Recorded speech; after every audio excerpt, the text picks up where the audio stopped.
매주 주말 여러분들을 찾아뵙고 있습니다. 안녕하세요. 한밤의 기막힌 투자 주말 방송의 진행을 맡은 아나운서 정다영입니다. 저희 방송은요, 주식 잘 알려주는 동네 백수 오빠라는 코너로 진행되고 있습니다.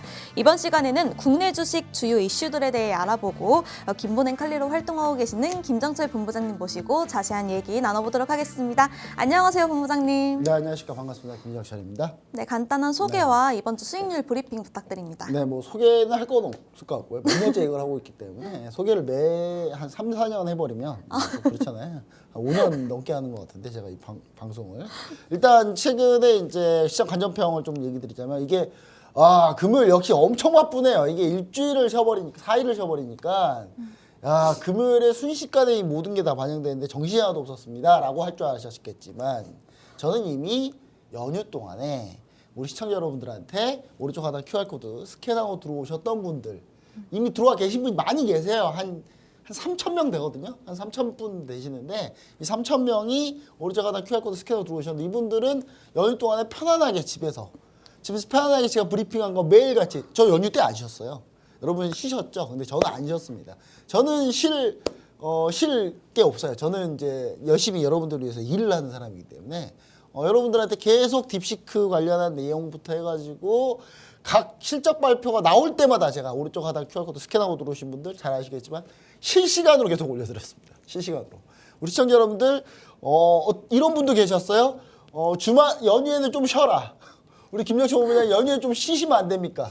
연휴에도 이렇게까지 일을 너무 열심히 하십니까? 했는데 그럴 수밖에 없는 게 화면을 좀 보시면은 여러분 시장이 이 난리가 나면 해야죠. 열심히 해야 됩니다. 보시면 아시겠지만 시장이 이날입니다. 1월 27일 날이죠. 27일 날 월요일 날 우리가 연휴 이게 대체 공휴일이었죠.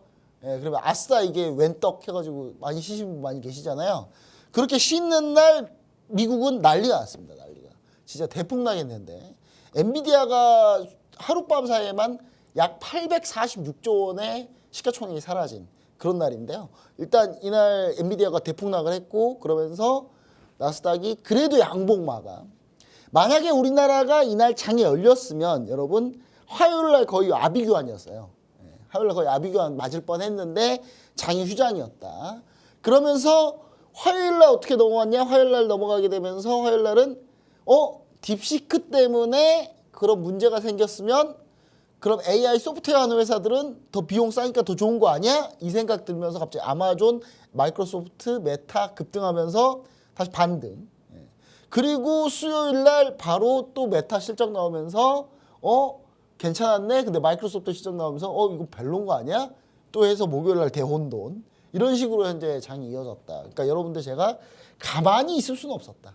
제가 가만히 있을 수는 없었고 열심히 제가 연휴 동안에 열심히 여러분들 같이 함께 했는데 여러분들 그러니까 아래 하단 QR코드 스캔하고 들어오시지 않았던 분들은 연휴 내내 불안했을 거야 아마. 왜 불안했냐? 제가 딥시크 관련해서 아래 오른쪽 하단 QR코드 스캔하고 들어오신 분들 들어와서 물어보세요 한번. 진짜 그랬는지. 제가 연휴 동안 이미 AI 하드웨어 관련주 금요일날 떨어집니다.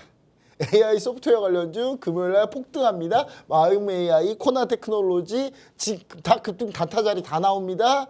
그리고 우리가 열심히 집중하고 있는 AI 소프트웨어 오늘 제가 얘기는 안 드립니다. 이 종목 히든 종목이기 때문에 이 종목에 대해서 제가 이 종목 상승할 겁니다 해서 매수 못하신 분은 뒤늦게라도 하셔도 됩니다 라고 했는데 오늘 급등. 오늘 심지어 장 초반에 급등하지도 않았어요. 나중에 급등. 모두 다 매수하게끔 만들어주기 위해서. 이렇게 해서 오늘 시장 얘기한 대로 다 갔어요. 그다음에 전력 관련주 급락할 거다. 오늘 급락했죠. 로봇 관련주 올라갈 거다. 오늘 올라갔죠. 로봇 관련주 왜냐? 테슬라 실적 발표 때문에. 제가 테슬라 실적 발표하고 나서 제가 바로 아래 하단 QR코드 스캔하고 들어오신 분들한테 제가 뭐라고 했냐? 테슬라 로보택시 얘기 나왔기 때문에 로봇 자율주행 올라갑니다. 보시기 바랍니다 라고 얘기했죠. 그래서 로봇 관련주 오늘 레인보우 로보틱스가 오늘 방송하고 있는 1월 31일 장 마감했는데 21% 급등. 그냥 다 말하는 대로 다 가고 있어요 지금. 다 가고 있죠. 그리고 여러분들 추가로 또 이제 고민이신 분들이 계실 거예요. 시장에 대해서. 오늘 우리나라 증시가 그렇게 좋은 모습을 보이고 있진 않았기 때문에 특히 HBM 반도체 관련주들 제가 연휴 동안에 뭐라 했냐? 급락할 거다. 급락하니까 조심해야 된다. 전략이 있어야 된다. 접근하더라도 전략이 있어야 접근하는 거고 보유하더라도 전략이 있어야 이걸 보유할 수 있다라고 계속 얘기를 드렸습니다. 그래서 오늘 급락했어요, 다들. 예. 오늘 SK하이닉스 마이너스 9%죠. 예. 삼성전자 마이너스 2%. 삼성전자는 잘 버텼습니다. 왜냐? 삼성전자 오늘 호재도 나왔는데 마이너스 2%. 이 정도면 뭐 나쁘진 않았던데 삼성전자 확정 실적도 나왔고 오늘 엔비디아 퀄텍스 통과했다는 얘기가 들렸죠. 통과하면 뭐합니까? 이제 HBM 반도체 안 좋은 전망 나오고 있는데 그래서 이제 삼성전자 마이너스 2% 정도 하락하는 그런 상태인데 전반적으로 시장은 일단 딥시크 충격에 아직 회복하지 못했다 이렇게 보시면 좋을 것 같고 오늘 보시면 외국인이 무려 1조 2천억을 팔았는데 어디다가 때려 팔았는지 보세요. 지금 보시면은 이렇게 추정하는 겁니다. 대형주에 1조 1천억을 팔았어요. 그럼 대형주 1조 1천억 중에 그럼 어디서 1조 1천억을 팔았느냐를 딱 보면은 뭐 대형 이 중에서 업종별로 딱 보세요. 업종별로 보면 전기전자 1조 3천억 팔았죠. 아 그러면 전기전자에 다 팔았구나 외국인이. 그럼 전기전자 SK하이닉스 삼성전자겠죠. SK하이닉스 먼저 볼까요? SK하이닉스 보시면은 자 SK하이닉스 오늘 하루에만 100만 1000만 억 3,932억 팔았습니다. SK하이닉스 그 다음에 삼성전자 오늘 하루에만 얼마 팔았느냐? 삼성전자 보시면은 오늘 하루에만 7,005억 팔았어요. 삼성전자하고 SK하이닉스로만 1조 팔았습니다. 그러니까 제가 생각한 대로 외국인은 똑같이 움직여주고 있다. 이런 거를 보면서 여러분 무슨 생각하냐면 생각한 대로 다 되고 있다라고 보는 거예요. 지금 생각한 대로 제가 생각한 대로 다 되고 있거든요. 그거는 왜 그러느냐? 제가 그만큼 딥시크에 대해서 분석을 잘했기 때문에 제가 딥시크 분석한 내용을 다 올려드렸거든요. 심지어 우리 시청자분들이 어떤 얘기를 했냐면 이 정도면 거의 논문 수준이다. 아니 진짜 여러분 진짜 제가 이거 캡처해서 올려놓을게요. 아래 하단 QR코드 스캔하고 들어오신 분들 제가 이건 거의 논문 수준의 글이다.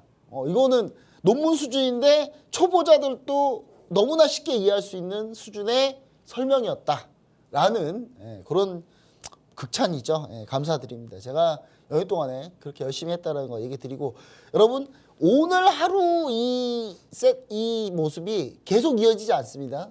저는 단기적으로는 이렇게 될 거고 중장기적으로 이렇게 될 거라고 제가 딥시크 관련한 내용을 해놨거든요. 그 내용은 제가 뒤에서 또 얘기 드릴 거고 한마디로 수익률은 뭐 어마어마하겠죠. 일단 하나만 얘기 드리자면 하나오션. 자, 하나오션을 제가 작년 10월부터 주구장창 지금 얘기하고 있는데 하나오션 여러분 오늘 장중에 59,900원까지 갔거든요. 6만 원에 팔라고 준비하고 있었어요. 100원 차이로 안 됐는데 뭐 안 해도 됩니다. 참고로 얘기 드리지만 6만 원이 되면 수익률이 100%가 돼요. 100% 수익률. 100%라는 게 전체 항상 100% 담한다 이런 뜻이 아니라 2배 가게 돼요. 저희 3만 원 평단가가 3만 원이에요, 여러분.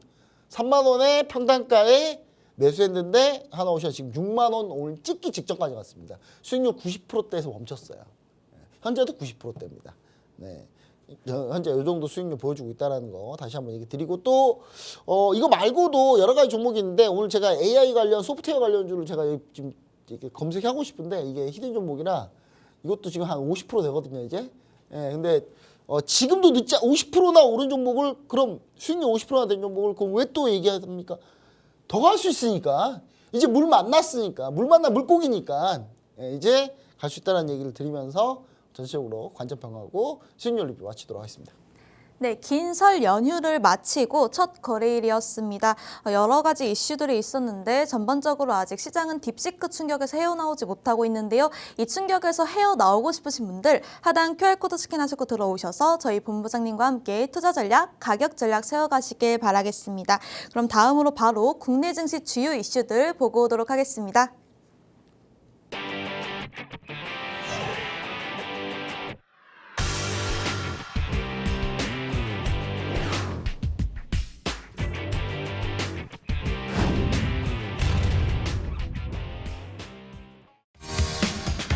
이번 주 국내 증시 이슈 보도록 하겠습니다. 첫 번째는 딥시크 사태, AI 대규모 지각 변동 어떤 영향을 줄 것인가입니다. 중국의 AI 스타트업 기업인 딥시크가 추론형 AI 모델인 오픈AI를 출시하면서 글로벌 증시에 엄청난 충격을 주고 있습니다. 이 추론형 AI는 이미 나와 있는 구글의 제미나이와 오픈AI 챗 GPT와 같은 기능을 하는데 성능은 이들보다 더 좋고 개발 비용은 메타의 추론형 AI 투자에 비해 20분의 1 수준도 안 되는 600만 달러로 만들어졌다는 점 때문인데요. 이에 따라 미증시에서는 엔비디아 등 고사양 고비용 AI 하드웨어 인프라 관련주들이 급락했고 반면 저비용으로 AI 개발이 가능하면서 메타와 아마존 등 주가의 희비가 엇갈리고 있습니다. 국내 증시에서는 HBM 관련주인 SK하이닉스를 비롯해서 대부분의 관련주들이 오늘 급락했고 고사양 AI 반도체에 대한 대응으로 전력설비 관련주들까지도 각광을 받았는데 이 전력설비 관련주들 역시 오늘 급락세로 마감을 했습니다. 하지만 국내 증시에서는 네이버와 카카오 그리고 마음 AI 등 AI 소프트웨어 관련주들이 강세를 보였고요. 중국의 반도체 소재 부품 장비를 공급하는 기업들 역시도 강세를 보였습니다. 딥시크 사태에 따른 향후 전망과 우리가 반드시 알아야 할 투자 전략 어떤 것들이 있는지 김정철 본부장님과 알아보도록 하겠습니다. 네, 두 번째는 바로 삼성전자 잠정 실적에 이은 확정 실적 발표, 희망일까 고난일까입니다. 삼성전자가 오늘 아침에 확정 실적을 발표했습니다. 삼성전자는 지난 4분기 매출액은 75조 7,883억 원, 영업이익은 6조 4,927억 원으로 잠정 실적과 비슷한 수준의 확정 실적을 발표를 했습니다. 작년 총 매출액은 300조 8,700억 원, 영업이익은 32조 7,260억 원을 기록하면서 2023년 대비해서는 크게 증가한 실적을 보였는데요. 하지만 2023년은 감산하던 시기였던 점을 감안하면 기조 효과도 약하다는 분석입니다. 지난해 관심을 모았던 반도체 사업을 담당하는 DS 사업 부문에서 지난 4분기 영업이익이 2.9조 원에 그치면서 SK하이닉스의 영업이익에서 처음으로 밀리게 됐습니다. 여기에 삼성전자는 작년 내내 수건 중 하나였던 HBM 퀄테스트 오늘 완료되었는데요. 오늘 엔비디아의 HBM3의 납품 소식까지 전해졌습니다. 이 정도 소식이면 주가가 반등해야겠지만 삼성전자는 딥시크에 따른 여파로 주가는 부진했습니다. 향후 삼성전자와 또 반도체 소부장주들 향후 전망 김정철 본부장님과 알아보도록 하겠습니다. 네, 세 번째로는 테슬라 일론 머스크 6월 로보택시 출시, 로봇과 자율주행 시장의 판도는입니다. 테슬라가 연휴 동안 실적 발표를 진행을 하면서 일론 머스크는 올해 6월에 로보택시 출시를 이야기했는데요. 테슬라의 실적은 지난 4분기 매출액이 257억 달러로 272억 시장의 예상치를 크게 하회하면서 실망스러운 실적을 발표를 했습니다. EPS 역시도 73센트에 그치면서 76센트의 시장 전망치에 하회했는데요. 하지만 미증시에서는 테슬라의 주가는 오히려 실적 발표 이후에 더 올랐습니다. 이유는 바로 6월 로보택시 출시를 발표한 이유 때문입니다. 일론 머스크 테슬라 최고 경영자는 현지 시간 20일 6월 텍사스주 오스틴에서 운전자 감독이 없는 언슈퍼바이즈드 FSD를 유로 서비스를 출시할 것이라고 밝혔습니다. 로보택시 전용으로 개발 중인 신차 사이버캡 양산 역시 지난해 10월 발표한 대로 2026년 시작을 목표로 진행 중이라고 밝혔습니다. 이에 따른 국내 증시 영향도 궁금한데 우리 국내 증시 자율주행과 자동차 산업 그리고 로봇 관련주들까지 향후 전망에 대해 김정철 본부장님과 알아보도록 하겠습니다.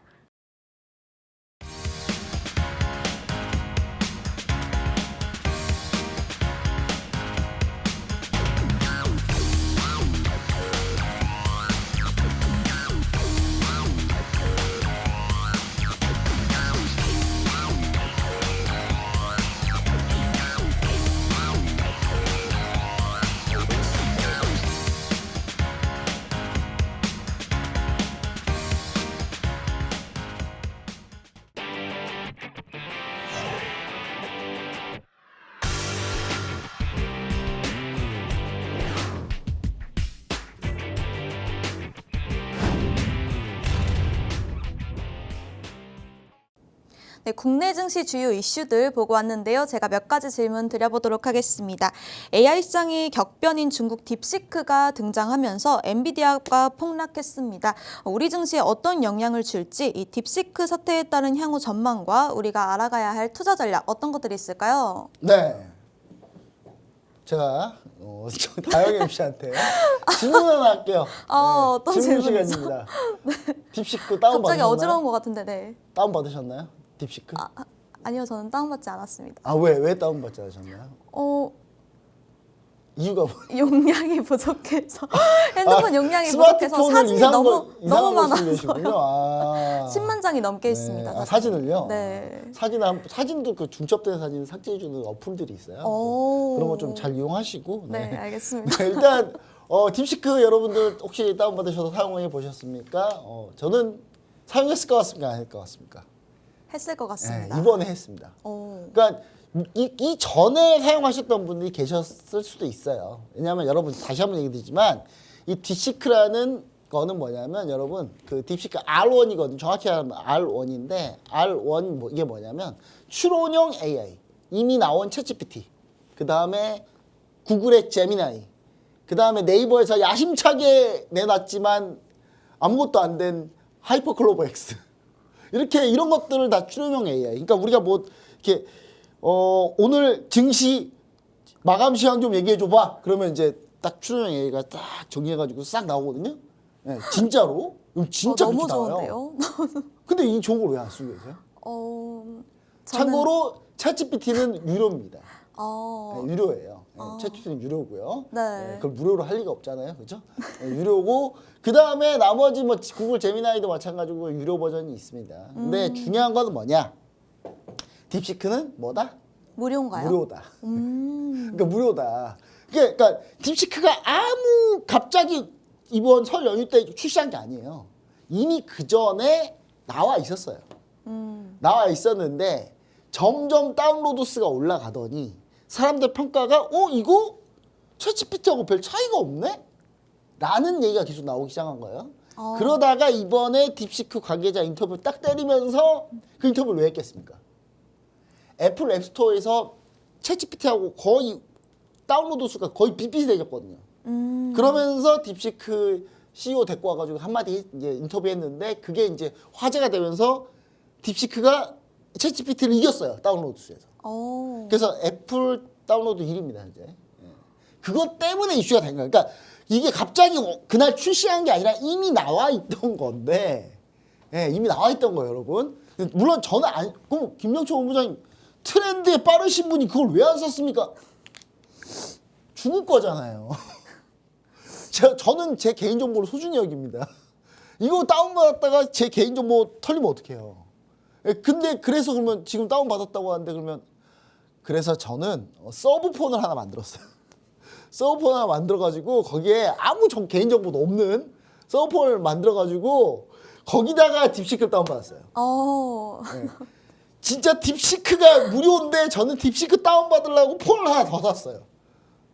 이 정도면 여러분 얼마나 진심인지 아시겠죠? 진심이시네요. 이 트렌드의 진심인 겁니다. 제가 딥시크가 예전부터 있는 거 알고 있었어요. 알고 있었는데 저는 굳이 안 했어요. 이 딥시크 CEO가 생긴 게 약간 좀 생으로 좀 뭐라 하면 안 되는데 생긴 게 약간 4차원으로 생겼어요. 거의 누가 봐도 그냥 약간 그렇게 생겼어요, 여러분. 근데 그분이 뭘로 유명하냐면 제가 최근에 이제 딥시크 어플이 있다라는 거를 한 몇 개월 전부터 알고 있었는데 작년 네. 한 가을부터 보고 있었는데 리커창 총리가 이번에 중국에서 따로 이제 그 미래 혁신에 있는 기업들을 따로 초대해가지고 자리를 냈는데 거기서 AI 부분에서 유일하게 딥시크 CEO가 갔거든요. AI 부분에서. 그러면서 제가 딥시크 좀 있나 보다. 그러면서 저는 뭘 생각했냐면 저기 미국이 민다. 아니 중국이 밀어주고 있다. 중국 정부에서 밀어주고 있는 거다. 라고 저는 생각을 하고 있었고 그렇게 지나온 찰나에 설 연휴에 이런 일이 터진 겁니다. 다시 한번 차트를 보시면 아시겠지만 이날 급락했어요. 아니 딥시크가 그런 거 나오면 좋은 거 아닌가요? 물론 중국에서 출시하니까 안 좋은 거라고 생각하나 이렇게 생각할 수 있겠지만 그게 아니라 딥시크가 이거를 뭐라고 인터뷰했냐? 이거 챗GPT하고 비슷한 수준 만들려고 우리가 딱 600만 달러만 썼어.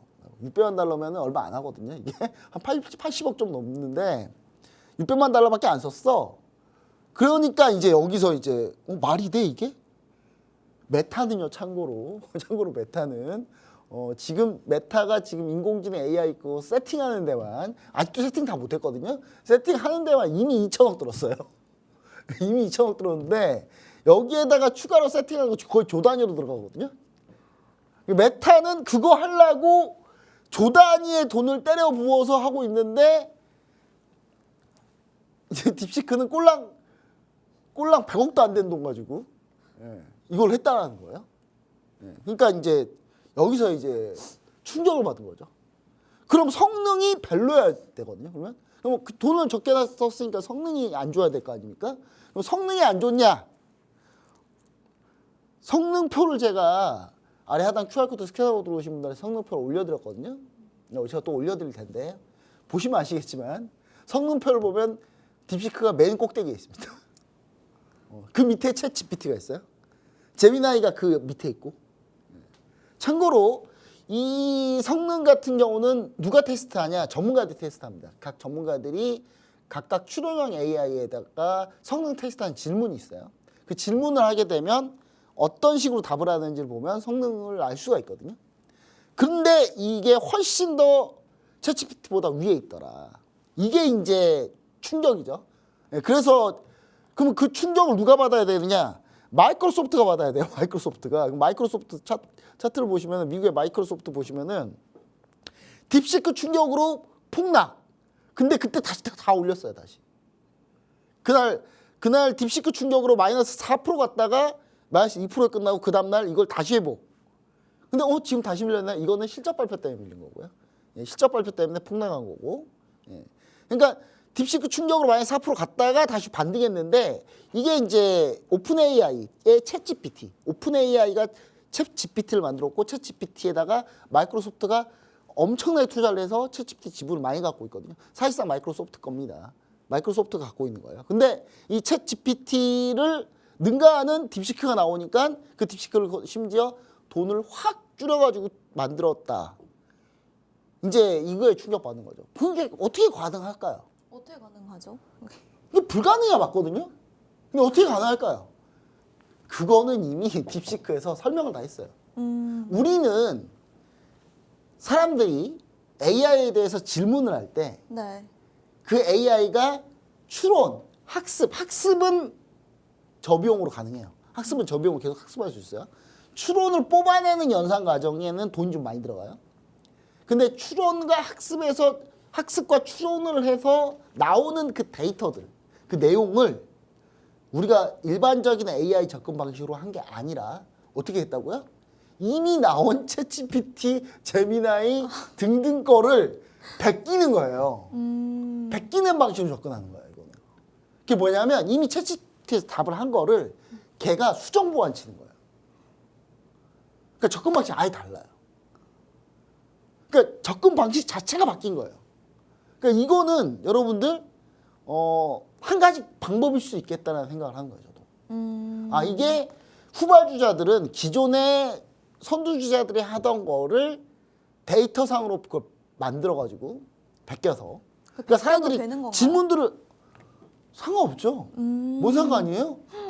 아니 막말로 제가 챗GPT를 쓰고 있어요. 네. 챗GPT 쓰고 있는데 제가 어떤 질문을 했어요. 정다영 MC는 진짜 저게 이쁜 건가요? 아니면 안 이쁜 건가요? 라고 물어봤어요. 그러면 정다영 MC 사진을 딱 보내주고 그럼 걔네가 이제 답을 하겠죠. 저게 한 비율상 어쩌고저쩌고 막 이런 얘기 하겠죠? 그럼 그 얘기를 똑같이 딥시크에서 그걸 보고 있어요. 그 데이터를 갖고 있어요. 갖고 있으면 그럼 딥시크에서 뭐만 하면 돼요? 그때부터는 그 데이터와 자기들이 판단했을 때 그 데이터를 섞어서 보완만 하면 되는 거예요. 진짜 그렇게 해서 뽑는 거예요. 그러니까 당연히 AI에 개발하는데 이건 시간의 문제입니다. 시간이 얼마 안 걸린 거예요. 그럼 이제 그걸 뽑아내려면 서버랑 이런 게 많이 세팅이 돼 있고 그걸 추론, 학습, 그 다음에 연산 처리해서 답을 뽑아야 되는데 그러면 뭐가 필요해요? 반도체가 필요합니다.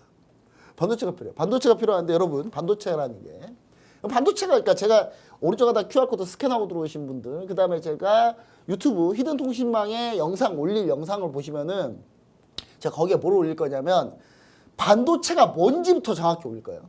제가 여러분 반도체라는 게 제일 중요한 거예요. 사실 이 키워드 자체는 왜 반도체가 중요하냐? 연산 처리를 하려면 반도체가 필요하거든요. 연산 처리하려면 여러분 그 보통 컴퓨터가 어떻게 답을 하냐면 저희 컴퓨터에서 뭘 치잖아요. 그러면 컴퓨터는 그 답을 어떻게 찾냐? 예 아니요 예 아니요 예 아니요 예 아니요를 수백 번을 반복해가지고 그걸 찾는 거예요. 이진법이죠. 그걸 여러 방면으로 동시에 접근하는 엔진법으로 가는 게 양자 컴퓨팅이고 이해되십니까 여러분? 벌써부터 이해 안 돼. 지금 졸리신 분 계시는데 여러분 이거 이해해야 살아남아요. 여러분 지금 AI 살아남아야 돼요. 지금 여러분 이거 살아남아야 됩니다. 우리나라 지금 여러분들이 각각의 개인 국민들이 모두 다 어느 정도 수준을 이해해야 전반적 수준이 올라가서 우리나라 살아남는 거예요. 여러분들 이거 공부하는 게 애국하는 거예요. 나가서 쓸데없이 이거 하는 게 아니라 이거 공부하는 게 애국하는 거라고요. 여러분. 자, 다시 한번 얘기하지만 그 반도체 그럼 예 아니요 예 아니요를 뭘로 연산을 합니까? 얘가 뭐 생각이 있어요? 그게 아니잖아요. 뭘로 연산해요? 연산하는 과정이 할까요? 원래는 이제 진공관이라고 애니악 진공관이 있어요. 이걸로 막 예 아니요 불 들어오면 예 안 들어오면 아니요 뭐 이런 식으로 했거든요. 근데 이게 진공관으로 하니까 너무 크잖아요.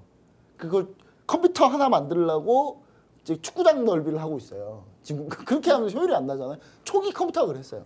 그러다가 이제 점점 그걸 줄이고 트랜지스터로 갔다가 트랜지스터에서 더 작은 크기로 만들 수 있는 게 그게 반도체인 거예요. 그 반도체도 처음에 이만했다가 점점 줄여가지고 요만하게 만드는 거죠. 그죠? 그 안에 이제 예 아니요 예 아니요가 다 있어요. 그 전류를 딱 흘려서 예 아니요 예 아니요 예 아니요를 반복하는 거예요. 처음 하시는 얼굴이네요, 다들 여러분 이거 처음 알았어요? 이거는 기본이에요, 기본 여러분. 근데 이게 중요한 게 AI를 하려면 이런 연산 추론 세팅 과정이 엄청나게 많은 게 필요하겠죠? 왜냐? 전 세계에서 동시에 질문을 던질 거 아니에요. 여러분 혹시 그 챗GPT 써보신 분들은 자, 챗GPT 주문하려고 저 질문할게요 했는데 번호표 67,000번 이러면 누가 써요 이거를? 저도 질문하고 또 동시다발적으로 다 질문하는 걸 처리해서 답을 줘야 될 거 아니에요. 그러면 예 아니요 하는 그 동시다발적으로 들어오는 거를 뭘로 처리해요? 서버에서 처리를 합니다. 그러니까 그 서버를 계속 지으려면 뭐 해야 돼요? 자꾸 데이터 센터가 필요한 거죠. 그럼 서버에는 서버만 들어가냐? 서버에 제일 중요한 게 뭐예요? 반도체죠. 반도체는 메모리 반도체, 비메모리 반도체. 비메모리 반도체를 누가 만들어요? 엔비디아가 만드는 거예요. 엔비디아가 비메모리 반도체 만들고 자기하고 성능을 최대한 구현시켜 줄 수 있는 메모리 반도체를 원래는 아무나 들어오면 되는데 얘네가 독점이다 보니까 엔비디아가 독점이니까 아무나 만들어도 되는 메모리 반도체를 SK하이닉스 니네 거만 갖고 와. 그러면 내가 내 걸 줄게. 그러니까 서버가 필요한 마이크로소프트, 메타, 아마존, 애플, 테슬라 이런 회사들은 서버를 만들고 싶어도 서버 데이터 센터를 만들고 싶어도 엔비디아가 우리 거를 쓰잖아. 그러면 SK하이닉스 HBM을 써야 돼. 안 그러면 나 안 줄 거야. 라고 하기 때문에 SK하이닉스 걸 쓰는 겁니다. 여러분. 그러니까 엔비디아가 오케이를 해주는 거예요. 그거를. 원래는 자기 마음이에요. 뭐 엔비디아 걸 쓰든 메모리는 삼성전자를 쓰든 마이크로를 쓰든 자기 마음이거든요. 근데 그게 아니라 엔비디아가 워낙 독점이다 보니까 야 데이터 센터 만들 때 메모리 반도체는 우리가 지정한 거 써. 그리고 거기 소프트웨어도 우리 걸 쓰고 거기 서버도 우리 걸 쓰고 서버 관리도 우리 인력이 하고 서버 관리비도 우리한테 내. 라고 하는 거예요. 지금 엔비디아가. 그러니까 엔비디아가 수익성이 엄청 좋은 거죠. 근데 여기서 이제 딥시크가 가져다 준 충격은 뭐냐면 미국이 이제 H800을 그러니까 H100이 제일 좋은 지금 반도체 엔비디아 갖고 있는 반도체인데 비메모리 시스템 반도체인데 이거를 못 팔게 했어요. 중국에. 왜냐 중국한테 팔면 중국이 이거 빠르게 AI 치고 들어오니까 중국 너네 AI 발전하지 마. 그래서 그렇다고 엔비디아가 그랬겠죠. 미국 정부한테. 아니 그럼 우리는 중국한테 수출하지 말고 그러면 우리는 이거 팔지 마?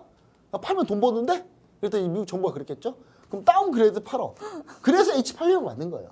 그 H800을 중국한테 수출한 거고. 중국이 다운그레이드 된 H800 가지고 딥시크를 만들었다는 거죠. 이게 문제인 거죠. 근데 과연 H800만으로 만들었느냐? 여러분 잘 봐야 돼요. 그러니까 그 사람 인터뷰랑 딥시크가 자기 소개하는 거 내용 잘 보셔야 되는데 물론 영문입니다. 영문이지만 잘 보면 뭐라고 했냐면 H800을 썼다 그랬지 H800만 썼다고 하진 않았어요. 그 말이 무슨 말인지 아세요? 다른 것도 썼다는 말인가요? 그쵸. 그걸 어떻게 알아요? 그걸 자기들 H800만 썼다라고 하진 않았어요. H800을 주로 썼다라고 했지. 그러니까 한마디로 H100도 썼다는 얘기. 제가 봤을 때는 100% 썼어요. 100% 썼는데 다만 H800을 활용했다. 그러니까 우리가 지금 생각하는 것처럼 엔비디아 챗GPT, 마이크로소프트 오픈AI 챗GPT, 그다음 구글의 제미나이 같은 성능을 발휘하기 위해서 엄청난 데이터 센터를 짓고 엄청난 반도체가 필요한데 엔비디아한테 하나만 줘. H100 하나만 줘. 참고로 얘기하죠. 우리나라 삼성전자, 네이버, LG CNS도 못 받고 있어요. 지금 H100을. 순번이 계속 밀려가지고. H100 삼성전자 1년에 받는 수량이 얼마 안 돼요. 자기들끼리 열심히 쓰고 있거든요. 우리나라까지 안 온단 말이에요. 그래서 우리나라는 지금 그것만 기다리고 있단 말이에요. 근데 그것만 기다리지 않고 중국은 H800 활용하면서 H100 갖고 있는 거랑 H800 활용하고 H100은 어떻게 갖고 왔냐. 동남아에 따로 수출해 놓은 거 몰래 빼돌려가지고 갖고 온 거예요. 하여튼 중국 하여튼 별의 별짓 하여튼 여튼 간에 그런 식으로 썼기 때문에 개발했는데 하지만 그 정도 가지고도 충분히 이 정도 수준을 만들었다는 게 제일 중요한 포인트인 겁니다. 그 말은 지금 무슨 말이냐. AI 하드웨어, 반도체 관련주들이 지금처럼 이렇게까지 고평가를 받을 이유가 없다라는 거예요. 반면에 AI 소프트웨어 회사들은 훨씬 더 적은 비용으로 그러니까 반도체를 꼭 세팅을 그렇게 적은 비용을 해야 된다는 얘기가 아니라 아까는 이제 기간이었죠. 짧은 기간 동안에 뭘 했다고요? 딥시크가 남의 걸 보고 베꼈다고요. 그리고 돈은 H100, H800을 섞어 쓰면서 그렇게 만들었다고요. 그러니까 돈도 줄이고 기간도 줄인 거예요. 그러면 이거는 중국만 그렇게 할 수 있냐? 그게 아니라는 거죠. 그게 아니라는 겁니다. 그래서 차트 보시면은 자 오늘 일단 반도체, HBM 반도체 하드웨어 관련주도 싹 한번 주가 보시죠. SK하이닉스입니다. 폭락. 네, 폭락했는데 살짝 반등했어요. 자, 그 다음에 자 가장 중요한 SK하이닉스와 함께 가장 HBM 반도체 관련주로 우리나라 엮이는 한미 반도체 오늘 폭락. 폭락했는데 반등. 그렇죠? 자, 그리고 나서 삼성전자 오늘 퀄테스트 통과했어요. 오늘 퀄테스트 통과했지만 삼성전자 오늘 엔비디아 퀄테스트 통과했거든요. 하지만 오늘 살짝 하락. 자 보시면은 테크윙 볼게요. 테크윙 HBM 반도체 관련주죠. 오늘 폭락. 자 그 다음에 YC 오늘 HBM 반도체 관련주입니다. 폭락. YC 할 때는 발음 잘해야 돼요. 발음을 잘해야 됩니다. 자 그 다음에 ISC 자꾸 발음 계속 잘해야 되는 종목만 나오나요? ISC 보시면 ISC도 오늘 폭락. 그쵸? 자, 그럼 이제 얘네들이 그럼 계속 밀리느냐? HBM 반도체 관련주들이 밀리느냐? 그렇지 않다. 여러분, 이렇게 생각하시면 됩니다. 옛날에 컴퓨터가 나왔어요. 컴퓨터 한참 붐불 때, 1990년대 중후반, 이때를 한번 생각해 보시죠. 인터넷 막 붐불 때. 그때 생각해 보시죠. 그때 컴퓨터, IBM도 만들었고요. IBM 컴퓨터면 최고였어요. 그때 우리 집에 IBM 컴퓨터가 있었어요. 한 대에 얼마였냐? 400만 원이 넘는 그때 돈으로 400만 원이 넘는 컴퓨터가 있었어요. 그때 뭐였지? 펜티엄 어쩌고저쩌고 해가지고 한 대에 400만 원이 넘어요. 근데 IBM 말고 그때 조립식 컴퓨터가 막 나오기 시작했고 막 삼복 컴퓨터 별의별 컴퓨터가 다 나왔거든요. 걔네 건 더 쌌어요. 그렇게 생각하시면 됩니다, 여러분. 이제 경쟁적으로 갔다. 경쟁이 되고 있다. 경쟁이다라고 생각하시면 됐고, 비용을 많이 부어서 선두로 치고 나가는 그룹이 있다면 그걸 따라잡기 위해서 다른 방식 접근한 그룹도 있다. 그래서 그러면 엔비디아가 안 팔리느냐? 팔리는 게 좀 덜 하겠지만 이게 안 팔리지 않는다라는 거. 그렇게 좀 생각하시면 좋을 것 같고요. 자, 그 다음에 그럼 이제 AI 소프트웨어 회사들은 비용도 줄이고 시간도 줄이는 방법을 이제 안 거죠. 알았기 때문에 그럼 그렇게 하겠죠. 자, 대표적으로 마음의 AI 소프트웨어 회사 볼게요. 마음의 AI 오늘 주가 폭등. 예. 오늘 장중에 무려 27% 갔어요. 예. 그 다음에 코난 테크놀로지 24% 급등. 그렇죠? 그러니까 AI 소프트웨어 회사들이 되는 겁니다. 자, 그러면 이 종목 말고도 그럼 AI 소프트웨어 회사들이 이거 말고도 그럼 뭐뭐 있느냐? 오늘 일단 카카오, 네이버 자체도 잘 갔어요. 오늘 보시면 카카오 7%, 네이버 오늘 하이퍼클로버 아무도 안 쓰거든요. 근데 네이버 하이퍼클로버도 이제 딥시크 보면서 아 우리도 바꿔야 되겠다 저런 방식으로 바꾸겠죠? 그럼 성능 개선되겠죠? 성능 개선되면 많이 쓰겠죠? 그러면 6% 이렇게 가는 겁니다. 자, 그럼 AI 소프트웨어 회사들을 봐야 되는데 그럼 뭘 이제 와서 너무 늦은 거 아닌가요? 안 늦었습니다. 안 간 종목 많습니다. 특히 엄청난 종목 하나가 아예 안 가고 있어요, 지금. 그래서 그 종목 아래 하단 QR코드 스캔하고 들어오시면 제가 그 종목 얘기해 드릴 거고 여러분 그 다음에 유튜브 히든 통신망이라고 검색을 하시고 거기 구독을 꼭 눌러주셔야 돼요. 구독 눌러주시면 제가 영상이 올라가실 텐데 영상 보시면은 거기에 보면 정확하게 어떤 구조로 돼 있는지 이번에 딥시크 사태와 함께 반도체와 양자 컴퓨팅 그 다음에 AI 소프트웨어에 총망라한 한 큐에 끝낼 수 있는 그런 영상을 하나 올려드릴 겁니다. 꼭 확인하시기 바랍니다. 네, 딥시크에 대한 간단한 교육까지 진행해 주셨는데요. 더 자세한 내용 궁금하신 분들 하단 QR코드 스캔하시고 들어오셔서 더 자세한 내용 받아가 보시길 바라겠습니다. 네, 이렇게 이번 주 국내 증시 주요 이슈들에 대해서 알아봤는데요. 그럼 다음 주 국내 증시 주요 이슈들도 알아봐야겠죠? 지금 바로 알아보고 오도록 하겠습니다.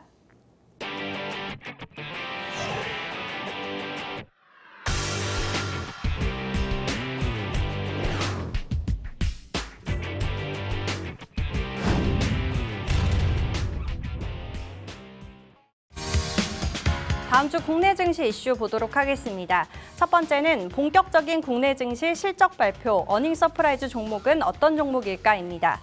미증시는 이번 주가 실적 발표 하이라이트였는데요. 우리나라 증시는 다음 주가 실적 발표 하이라이트가 될 것으로 보입니다.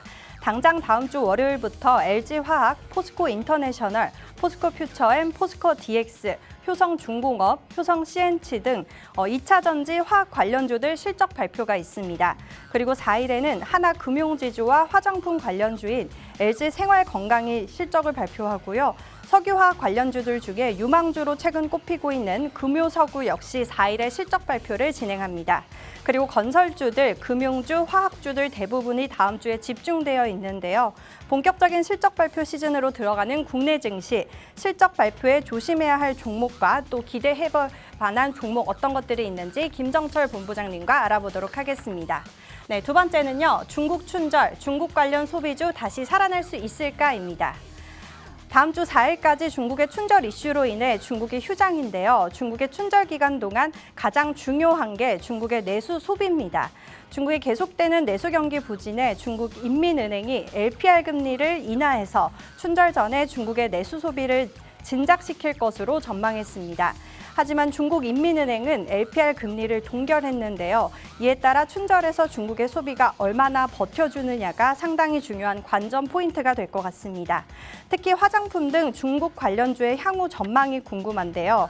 중국 내수가 좀처럼 살아나지 않고 있는 상황에서 전통적으로 중국 춘절의 수혜를 받았던 화장품, 관광, 면세, 카지노, 엔터 관련주들의 투자 전략을 김정철 본부장님과 함께 알아보도록 하겠습니다. 네, 세 번째는 미국 고용지표에 따른 코스피와 코스닥의 지수 향방은입니다. 지난달 미국 고용지표의 호조로 올해 FOMC 회의에서 금리 인하에 대한 기대가 크게 사라진 상태인데요. 하지만 미국의 지난 4분기 GDP 잠정치가 예상보다 낮은 2.3%로 나오자 분위기가 다시 바뀌고 있습니다. 당장 미국채 10년물의 금리가 떨어지고 있는데요. 여기에 2월 첫 번째 금요일에 발표한 미국의 고용지표 발표에 따라서 향후 미 연준의 금리 정책에 따라 속도를 가늠해 볼 수 있을 것 같습니다. 그리고 미 연준의 금리 정책 방향이 중요한 것이 우리나라 금통위에서는 2월에 추가 금리 인하를 시사했기 때문인데요. 미 연준의 금리 인하 없이 우리나라만 기준금리를 추가로 내리면 원화 약세에 대한 부담이 매우 강하기 때문에 이 부분에 지수에 많은 영향을 끼칠 것으로 보입니다. 코스피 코스닥 지수 투자 전략 어떻게 세워보면 좋을지 김정철 본부장님과 알아보도록 하겠습니다.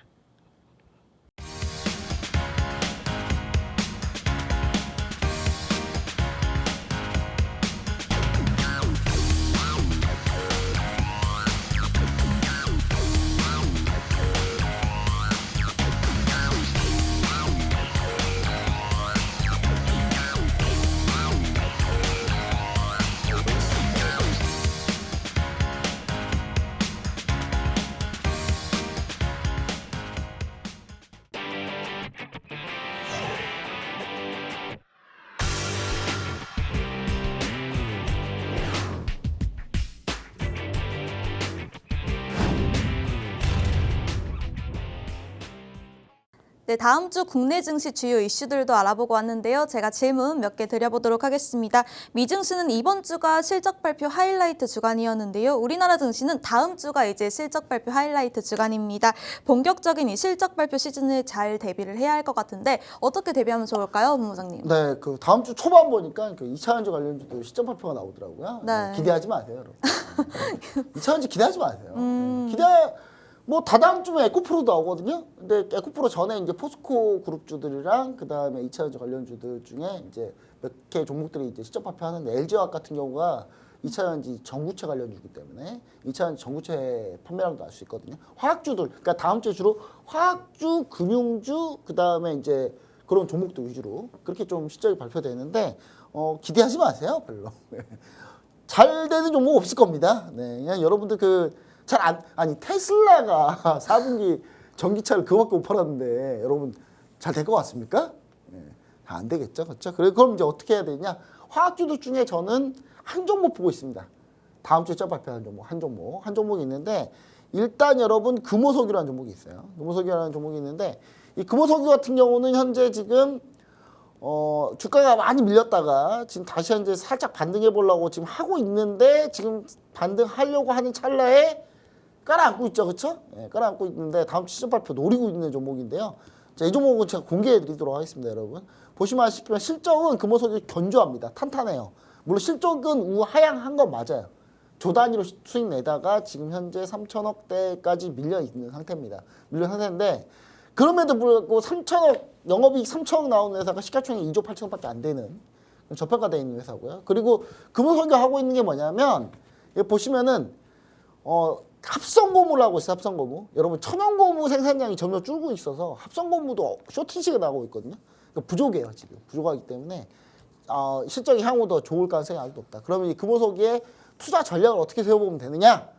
요 관련한 내용은 여러분 아래 하단 QR코드 스캔하고 들어오시거나 자 유튜브 히든통신망 영상 보시면은 금호석유 관련한 영상을 제가 올려놓을 테니까 그 내용도 같이 확인하시면 좋을 것 같고요. 다음 주 실적 발표 이거 말고도 또 하나 실적 어닝 서프라이즈 기대하는 종목이 하나 또 있습니다. 이 종목은 자 여러분들 같이 유튜브 히든통신망에 들어오시면 영상에서 같이 투자 전략 가격자를 올려드리고 아래 하단 QR코드 스캔하고 들어오신 분들한테도 추가적으로 알려드리도록 하겠습니다. 그래서 한마디로 뭐냐, 다음 주 실적 발표 기대할 거 많이 없다. 하지만 일단 금융주하고 금융주 실적 발표 기대하시고요. 금융주는 워낙 실적이 좋을 거니까 여러분 이 실적 나오면요 배당 결정돼요. 배당 결정 안 난 금융회사들 같은 경우 배당 결정되거든요.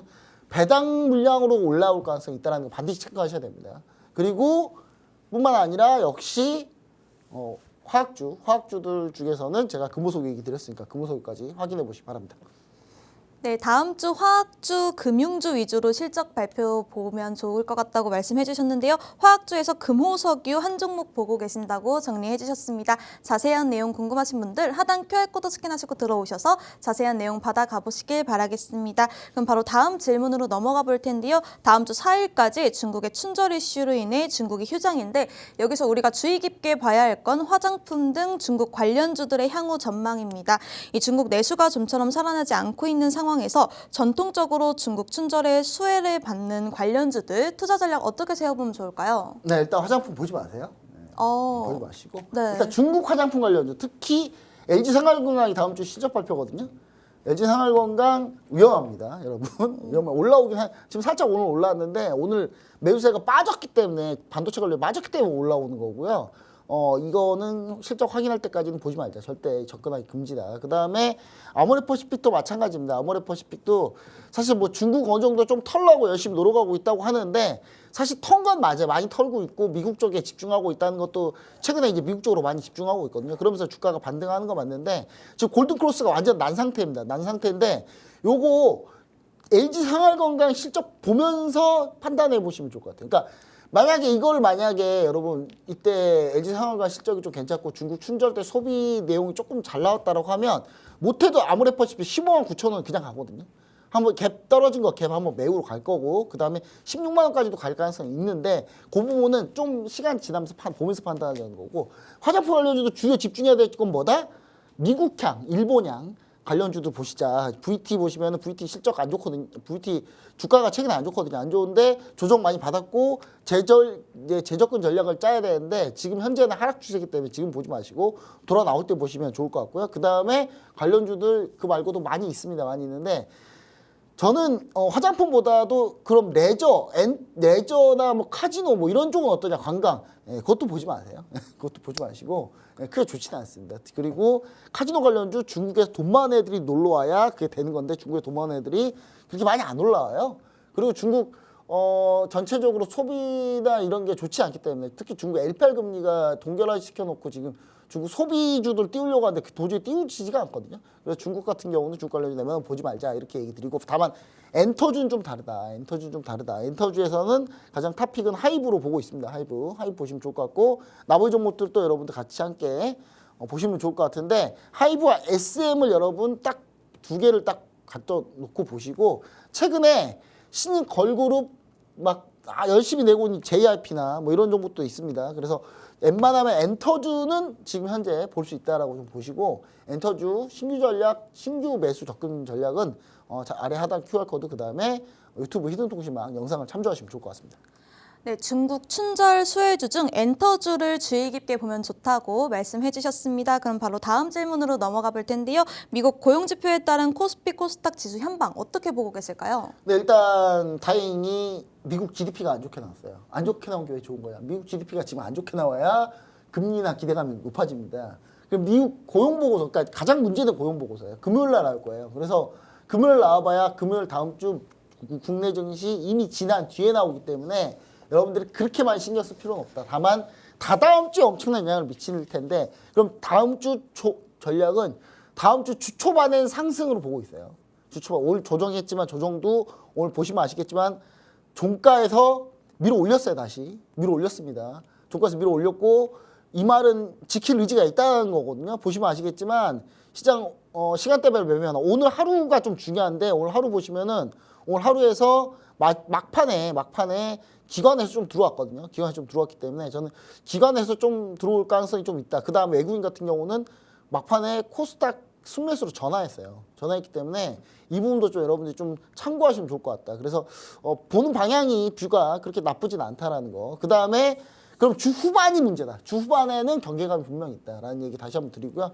그리고 나서 여러분들 좀 보시면은 주요 섹터를 보시면은 자율주행 쪽 보시면 좋을 것 같다. 오늘 로봇 관련주 갔으니까 자율주행주 갈 수 있다. 왜냐하면 테슬라가 6월에 로봇 택시 얘기했기 때문에 그럼 자율주행 관련주들 우리가 좀 열심히 좀 봐야 되겠다. 자율주행 관련주도 아래 하단 QR코드 스캔하고 들어오시면은 제가 얘기 드릴 거고 그 다음에 유튜브 히든통신망 영상도 참조하시면 좋을 것 같습니다.